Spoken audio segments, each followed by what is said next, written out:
Hi people, it's Arkham here, and today I want to talk about Batman Arkham Knight. This isn't really a review because I want to talk about two versions of the game. Two very different versions of the game.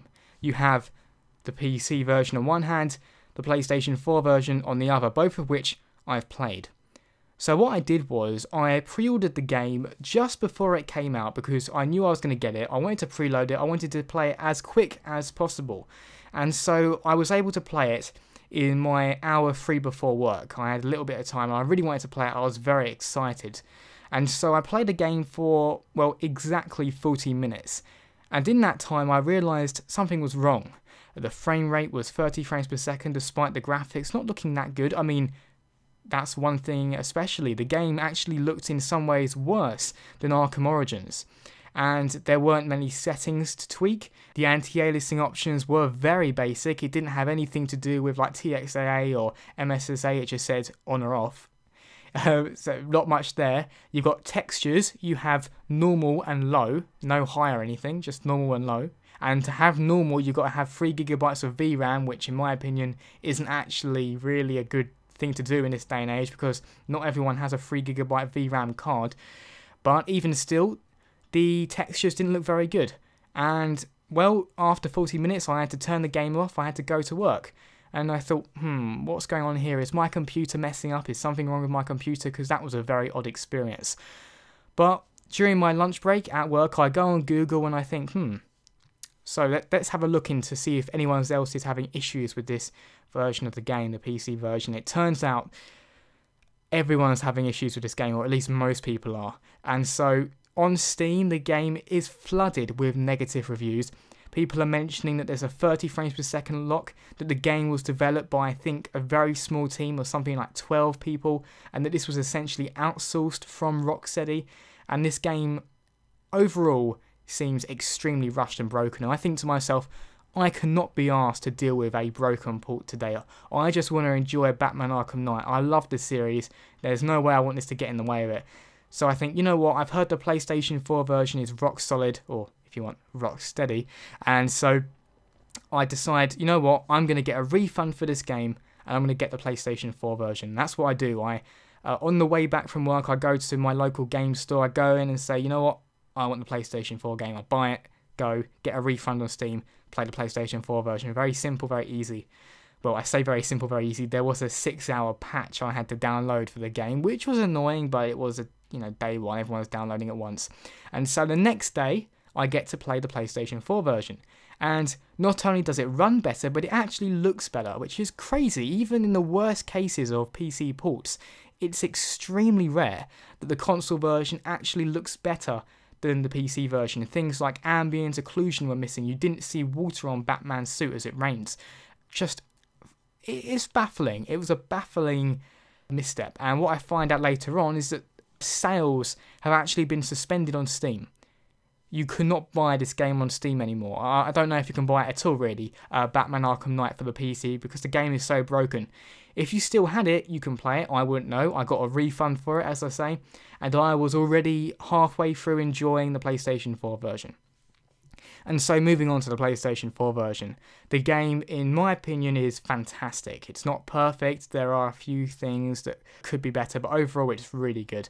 The combat, as you would expect, really great. There's a few new additions, nothing revolutionary. I wouldn't say it's the same as the difference between Asylum and Arkham City, but it's still an improvement.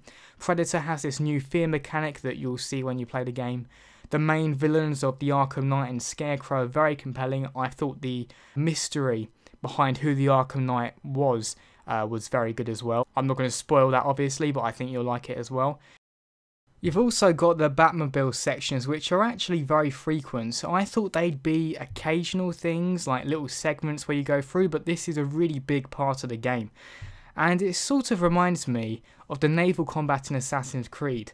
Not in the way that it plays, obviously, but in the sense that it's a big new addition to the gameplay, which doesn't really have many similarities to the core gameplay, so it's very different from the Predator gameplay and the free-flow combat gameplay that's come before. And so people who have bought this game thinking, I just want more of the same but a bit better, may think, well, there's a hell of a lot of this Batmobile stuff and I don't know if I like it. I thought it was very well done. I thought it actually worked on some of the principles that make the free flow combat so good. I think what makes the free flow combat so good is that if you are good enough, if you have the skills, you can go for an entire fight without getting any hits on you. So you can make sure that you've got a counter for everything. You can batarang people charging at you, you can electroshock people with electric prods, you can throw back things thrown at you, you can disable weapon caches so that they can't get weapons out, you can do things to make sure that you don't get a single hit on you. Same thing goes for a Batmobile, because you always get these little indications of where the weapons are going to go. And if you align yourself properly, you can always avoid them, and you can quite easily go for a fight if you're aware of where you are enough without taking a single strike. And I think that's a sign of a good system, and I found it very satisfying.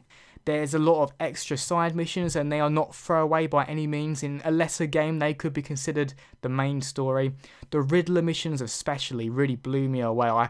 When I was doing them, I just thought there are some seriously creative and talented minds behind this game, and that really goes for the overall thing. The graphics were great, the performance is very good, only a little bit of slowdown when you're in the Batmobile.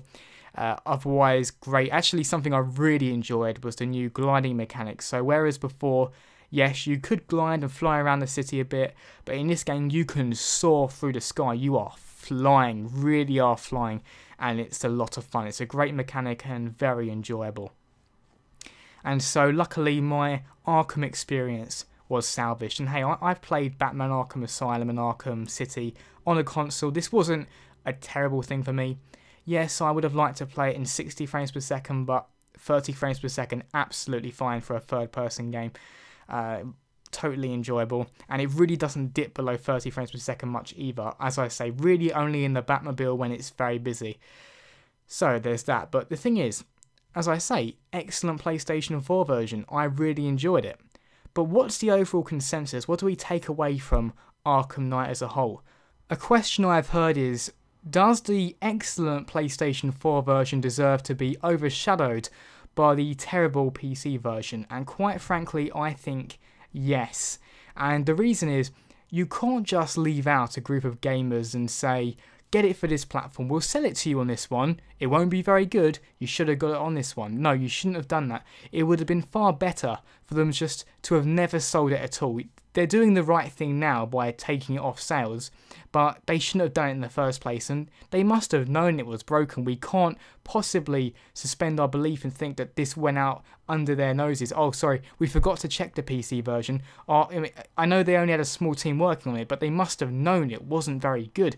Someone high up must have known that this was nowhere near as good as the PlayStation 4 version, and you are selling it to a group of people, PC gamers, who are very loyal and very enthusiastic, and they want the best. That's why PC gamers spend so much money on high-end graphics cards. Well, not all of them, but some do. And so when you deliver something to them that's outright broken, it's a real kick in the gut. And that is a question I would ask to you though. Is the excellence of the PlayStation 4 version so good that it deserves to eliminate or just forget about this whole PC controversy? That's my question to you. So, as always people, thanks very much for watching and see you next time.